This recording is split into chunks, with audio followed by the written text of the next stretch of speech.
반갑습니다. 구름책방의 김상호입니다. 안녕하세요. 김문규입니다. 오늘은 고통의 문제 제5장 인간의 타락 부분을 같이 읽으면서 이야기를 해보려고 합니다. 하나님은 전능하신데 왜 우리 하나님이 사랑하신다고 하는 인간들은 이렇게 고통 속에 지내고 있는가? 그리고 또 하나님은 선하시다고 하는데 왜 우리는 여전히 고통 가운데 있는가? 이런 이야기를 다루면서 그에 대한 답으로 인간은 악하기 때문에 하나님의 돌보심이 필요하다. 하나님의 고통을 통한 교육이 또 필요하다. 뭐 이런 이야기들을 하면서 4장까지 왔던 것 같아요. 그런데 이번 장에서는 어떤 이야기를 하고 있냐면 도대체 인간은 왜 이렇게 악하게 되었는가? 뭐 이런 질문들에 대한 답을 들려주고 있습니다. 인간의 악을 설명을 하면서 할 수 있는 가장 큰 오해 가운데 하나는 방금 이야기했던 그건 거죠. 하나님이 인간을 악하게 만든 거 아니냐라는 그 질문일 거예요. 그래서 루이스는 그게 아니다라는 대답을 하고 있는 거죠. 전통적인 기독교에서 이야기하기를 하나님은 인간을 자유롭고 선한 존재로 만들었으나 인간의 자유의지를 가지고서 악해졌다. 그래서 이 모든 일들이 일어나게 됐다라고 설명을 하고 있다는 얘기입니다. 그래서 이 장이 이제 인간의 타락, 인간의 악함을 만든 것은 하나님이 아니시라 자유를 갖고 있는 그 인간의 타락 때문이다라고 그렇죠. 얘기하고 있습니다. 네. 그렇다면 인간의 타락이란 과연 무엇일까 생각해 볼 필요가 있을 것 같은데요. 자유가 주어지는 순간 인간이 지을 수 있는 죄란 과연 무엇이 있을까? 도대체 얼마나 무지막지한 죄를 지었길래 모든 인간들에게 죽음이 들어왔는가? 자유가 주어지는 순간 우리는 나를 왕 삼을지 혹은 나를 지으신 하나님을 왕 삼을지에 대한 선택을 해야 된다는 거죠. 그런데 그 순간 인간은 나를 왕 삼는 것을 선택했고 그것이 모든 죄의 근본이 되었다.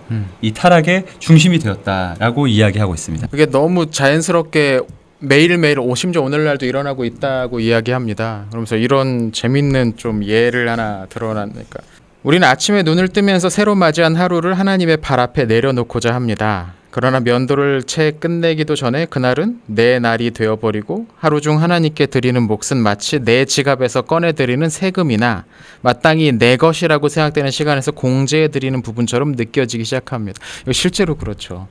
아침에 일찍 일어나서 큐티 해보면 다들 압니다. 큐티나 뭐 새벽기도나 뭐 이런 가본 사람들은 실제로 가가지고 그렇지 어떻게 이 말씀대로 내가 오늘 살아야 되는 나 오늘 하루는 정말 하나님께 바쳐보리라 하고 하으나 집에 와서 샤워하는 순간 같이 씻겨 내려가 그런 생각이 그런 경험들이 많이 있으실 겁니다.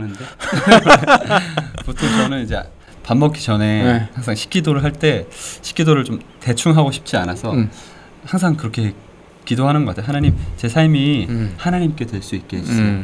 하나님만을 추구하는 삶이 되게 해주세요라고 정말 거창하게 매 식사 앞에 그렇게 기도를 하거든요. 근데 기도가 끝나기가 무섭게 이제 저는 제 욕망을 따라서 이제 움직이는 사람이 이미 되어 있는 거죠. 먹고 싶은 반찬을 집고 마지막 하나 내가 먹으려고 집고. 그러니까 루이스에 난 이 표현이 정말로 확 와닿는 표현인 것 같아요. 아침에 일어나서 사실 기도로 하루를 시작하기도 쉽지가 않잖아요. 맞아요. 그 전날 밤 굉장히 뜨겁게 성경 공부했고 아이들한테 어떻게 살아야 된다고 막 눈물 흘리면서 가르쳤단 말이에요. 맞아요. 되게 피곤하게 집에 가서 잠을 잤어요. 눈 뜨자마자 불같이 일어나는 욕심들. 오늘 하루를 날 위해서 쓰고 오늘 해야 될 일들에서 사람들한테 인정받고 내 이름이 조금이라도 더 유명해지길 바라는 그 마음들이 정말 불같이 일어나잖아요. 그러니까요. 그러니까 우리 안에 있는 그 자유라는 게 참 하나님을 온전히 섬기는데 잘 사용되기보다는 나를 섬기는데 사용되는 게 너무 잦고 너무 쉬운 일인 것 같아요. 근데 그런 현상들이 사실은 우리가 지을 수 있다고 하는 큰 죄들, 물론 뭐 성추행이나 혹은 살인죄나 이런 것들 다 무지막지한 죄이지만 그 죄들의 원동력이 된다고 얘기하고 있는 것 같아요. 살인죄가 너무 큰 죄지만 사실 그 죄는 어디서부터 나오는 것이냐? 근본은 나를 섬기기 위한. 내 인생에 내가 주인이 되고 싶다는 말은 사실은 내 인생에 등장하는 모든 사람들에게도 내가 주인이 되고 싶다는 말 크게 다르지 않은 것 같아요. 나만 내 마음대로 하는 게 아니라 라임 좋은데.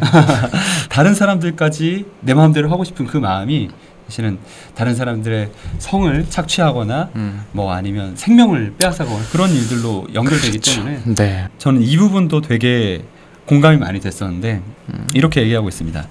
어떤 사람이 소명의식을 가지고 새 일을 시작할 때 처음 한 주간은 그 소명을 수행하는 것을 주된 목적으로 삼는 한편 하나님이 주시는 즐거움과 수고는 부수적인 요소로 받아들일 것입니다. 그러나 둘째 주가 되면 요령을 터득하기 시작합니다. 그리고 셋째 주쯤 되면 그 일을 전부 뒤적거리면서 자신을 위한 계획을 세우게 되고 그 계획대로 할 수 있을 때에는 단지 자기 권리를 행사하고 있는 것처럼 생각되지만 계획대로 할 수 없을 때에는 마치 간섭당하고 있는 듯한 느낌을 받게 됩니다. 이건 내 얘기인가? 그러니까 제가 이 부분을 읽으면서 뭐가 생각났냐면 구름책방이 생각났어요. 제가 이제 구름책방을 처음 시작했을 때의 상황을 생각해 보자면 원래 제가 하던 사역이 있었는데 그 사역이 그 단체 내에서의 어떤 역할 조정 때문에 다른 분이 하시게 된 거예요. 뭐 그렇다고 저를 쫓아냈다거나 전혀 그런 건 아니고 우리가 그렇게 얘기하니까 쫓아낸 것 같잖아. 우선순위를 조율하는 과정에서 그렇게 된 거죠. 그러면서 그 사역을 위해서 이제 제가 쓰던 시간이 있었는데 단체 밖에 있는 분들을 위한 사역을 한번 도전해 볼 수 있으면 좋겠다. 꼭 내 주변에 있는 사람들이 아니라 내 얼굴도 모르는 사람들에게 주님을 알아가는 그 즐거움을 나눌 수 있다면 그 굉장히 멋진 일이겠다. 그러면서 되게 본질에 집중하면서 사역을 시작했던 것 같아요. 근데 해보니까 이게 재밌고 즐거워. 그리고 또 사람들이 봐주고 그거에 대해서 막 반응을 얘기하는 게 좀 인정받는 기분이 들고 그러다 보니까 정말 집중하려고 했던 그 본질은 하나님께 쓰임받는다라는 그 생각은 점점점 약화되고 얼마나 많은 사람들이 이 영상을 보고 있는가 또 얼마나 많은 사람들이 칭찬해 주는가 그런 것들에 점점 마음을 빼앗겼던 것 같아요. 영상 보고 주변에 칭찬도 해주는구만. 칭찬해 주시더라고요. 김상호 목사님 되게 나보다 낫네. 아니 김상호 목사님에 대한 칭찬을 해주더라고요. 네. 타락해서 인간이 어떻게 되었나? 루이스가 되게 너무 생생하고 재미있는 표현으로 이걸 설명을 하는데요. 이렇게 이야기합니다. 타락의 순간에 이르기 전에는 인간의 영혼이 유기체를 완전히 통제하고 있었습니다. 그런데 타락하는 순간 그것을 잃어버리게 되었다는 거예요. 여기 이런 표현도 나오는데 그는 자기의 존재의 원천으로부터 자신을 최대한 단절시킴으로써 능력의 원천에서도 자신을 단절시켜 버렸습니다. 그러니까 이전에는 자신의 몸과 관련된 모든 것들을 자신이 통제하고 조절할 수 있게 되었고 또 뿐만 아니라 그 인간과 연결되는 닿는 모든 영역에서도 그런 식의 통제력을 발휘할 수 있는 능력 있는 존재였는데 타락하는 순간 그것을 다 잃어버리게 되었다는 거죠. 심지어 자신의 몸에 관련된 내용도 그렇다는 거예요. 우리에게 주신 그 자유를 가지고 하나님을 왕삼지 않고 나를 왕삼는 순간 그 왕으로부터 오던 그 능력까지 다 상실하게 됐다는 거죠. 네, 그렇죠. 그러면서 이제 땅은 엉겅퀴를 내고 동물들은 말을 듣지 않고 또 그뿐만 아니라 자기 자신의 어떤 의지대로 자기 몸조차 가눌 수 없는 나쁜 습관으로 자기 삶을 망쳐버리는 그런 존재들이 되어버린 그런 상황인 거죠. 수많은 질병이나 각종 어떤 이상 상태들도 어쩌면 거기서 왔다고도 이야기할 수 있겠죠. 그런 것 같습니다. 뭐 알 수 없는 질병들이라든지 아니면 기상이변이라든지 이런 것들이 여기 책에도 나오는데 인간처럼 뭐랄까요 교활한 존재는 없다라고 얘기하잖아요. 그러니까 우리가 이 자연 상태를 가장 극심하게 망가뜨릴 수 있는 유일한 존재인 거죠. 우리 마음대로 살다 보니까 우리만 고통받는 게 아니라 이 세상 전부를 그렇죠. 망가뜨려버리는 결과로 이어진 것 같습니다. 하나님과 우리의 관계에서 나를 어떻게 드릴 것인가, 나는 어떤 태도를 취할 것인가, 어떤 마음을 먹을 것인가 이런 질문에 대한 답도 스스로 내릴 수 없게 된 거죠. 예전에는 그렇게 타락 이전에는 하나님과 우리가 연결된 상태라서 언제나 무엇을 하든 온전한 예배를 드릴 수 있는 그런 존재였는데 지금은 심지어 공적으로 약속한 그 예배 시간조차도 우리 마음을 하나님께 다 드리지 못하는 실컷 내 욕심을 생각하면서도 그 자리에 앉아 있는 그런 존재들이 되어버렸다는 거죠. 그러니까 루이스의 표현을 빌리자면 하나님께 돌아가기 위해서 굉장히 고생해야 돼요. 우리는 방금 얘기한 것처럼 정말 하나님 만나자고 나온 예배 시간에도 하나님께 우리의 마음을 온전히 집중하기 위해서 대단히 많은 공을 들여야만 하는 그런 존재가 되어버렸다는 거죠. 참 비참하죠. 요즘 제 기도 제목이 뭔가 예배 태도를 좀 회복하는 거, 찬양의 감격을 회복하는 거 이런 건데 뭐 여러 가지 핑계가 있겠지만 제가 스스로 보기에 예배 태도가 너무 많이 망가진 것 같아요.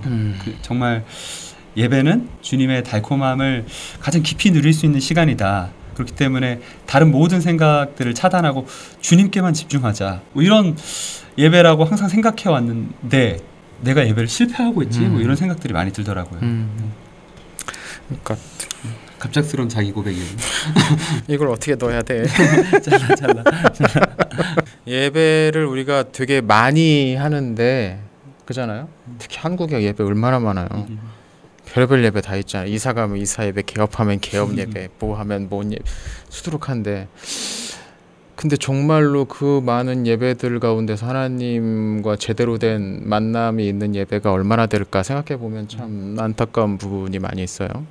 그 모든 것들이 사실은 이제 타락의 결과라고 얘기하고는 물론 제가 예배를 못 드린 건 제가 준비가 잘 안 돼 있고 제 잘못이지만 제가 예배에서 실패한 거를 굳이 인간의 타락까지 얘기할 필요는 없는 거지만 우린 타락한 존재이기 때문에 없는 거지만 분명히 그 타락이 그 모든 것들의 가장 큰 중심에 있다라고 이제 이야기하는 것 같습니다. 나 지금 핑계 대는 것 같지? 들려? 그렇게 편집해줄게. 핑계주. 네.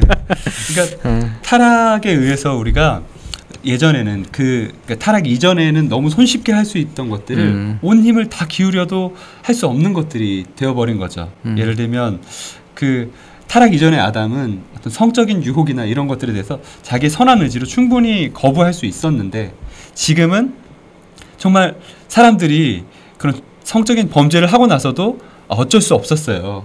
상대방이 유혹하는데 그러면 안 넘어갈 남자가 어디 있습니까? 뭐 이런 식의 변명을 하잖아요. 그리고 또 우리는 그걸 수긍하고 있어. 맞아, 그럴 만도 하지. 근데 사실은 그건 타락의 결과예요. 그렇죠. 맞아요. 진짜 더러운 타락의 결과죠. 책에 또 흥미로운 부분이 나오는데요. 되게 많이 흥미로워요. 요즘에 그 부부의 세계, 요즘이 아니구나. 벌써 끝난 지 좀 됐죠. 부부의 세계에서 어떤 남자 주인공이 그런 이야기를 하잖아요. 사랑에 빠진 게 죄는 아니잖아. 뭐 이런 말이 유행처럼 번지고 있더라고요. 근데 네가 사랑한 건 죄야, 임마. 이 책에서 그렇게 얘기하고 있습니다. 그래, 우리는 벌레처럼 행동하고 있지. 하지만 그건 우리가 원래 벌레이기 때문이야. 어쨌든 그게 우리 잘못은 아니잖아. 라고 책에서 똑같이 근데 뭔가 음성 지원되는 느낌? 여기 그 어린아이에 관련된 이런 이야기가 품행이 좋지 않은 아이에 관한 이야기가 하나가 나와요. 그러니까 굉장히 나쁜 환경에서 어려운 환경에서 자란 아이가 어떤 점잖은 뭐 예절을 갖거나 그렇게 되지 않을 가능성이 대단히 높죠. 이건 얘가 이렇게 자랐으니까 이거 얘 잘못은 아니야. 거기까지 생각할 수 있지만 얘가 그렇게 하는 것까지도 정당화할 수는 없다는 거죠. 얘는 어린 시절에 힘들었으니까 사람 때리고 심지어 죽이는 것도 다 이해해야 이런 식으로는 아무도 생각할 수 없는 거죠. 어린 시절에 있었던 트라우마가 지금 하고 있는 어떤 악한 행동에 대해서 설명을 해줄 수는 있죠. 그렇죠. 그렇지만 그런 상처가 있었다고 해서 앞으로도 계속 그런 잘못을 해도 되는 건 아니잖아요. 그렇죠. 우리는 분명히 그 어려운 시절을 거치면서 많은 트라우마를 겪으면서 안 좋은 생활 습관이 만들어진 그 아이들에게 그 잘못된 행동이라고 가르쳐주고 그 과거를 핑계 삼지 않고 지금의 자신을 바꾸도록 격려하고 또 도와야 될 의무가 있는 것처럼 우리 자신도 그런 도움이 필요하고 그 도움을 주실 수 있는 분에게 나아가야 할 그런 의무가 있는 거죠. 그러니까 루이스는 타락을 우리가 짓는 죄의 핑계로 여기지 말라고 이야기하는 겁니다. 우리는 그렇게 타락하고 부패한 상태에 있습니다. 우리 몸도 어떻게 하지 스스로 마음대로 할 수 없고 또 우리가 접촉하고 있는 많은 문제들도 그냥 우리가 자연스럽게 하다 보면 다 항상 그렇게 망가지는 결과만 초래하게 되는 거죠. 이 상태를 가만히 내비두는 건 결코 선이라고 할 수 없을 겁니다. 하나님이 선하신 분이라면 어떻게든 이것을 바꾸어 가셔야겠죠. 루이스는 바로 여기에 고통이 들어갈 자리가 있다고 이야기를 합니다. 다음 시간부터 살펴볼 내용이 바로 인간의 고통 1, 2가 이어지게 되죠. 그럼 어떻게 고통이 우리 타락한 인류를 회복시키는 하나님의 수단이 될 수 있는가가 다음 시간부터 이제 이어지게 될 겁니다. 관심을 갖고 지켜봐 주시면 좋으실 것 같습니다. 이 인간의 타락 장애는 오늘 저희가 다룬 내용 말고도 흥미로운 다른 이야기들도 많이 들어있으니까 꼭 한번 읽어보셨으면 좋겠고, 혼자 읽기에 사실 쉬운 책은 아닌 것 같아요. 계속 쉽다고 거짓말했는데 네, 실토합니다 이제. 네, 어려운 책이니까 꼭 함께 읽는 분들하고 생각도 나눠보시고 또 구름 책방을 통해서 일종의 한번 정리하는 시간을 가지시면 도움이 되지 않을까 그런 생각이 들었습니다. 예, 오늘 이렇게 인간의 타락 부분을 같이 읽어봤습니다. 시청해주셔서 감사합니다. 구독과 좋아요 부탁드리겠습니다. 다음 시간에 찾아올 때까지 안녕히 계세요.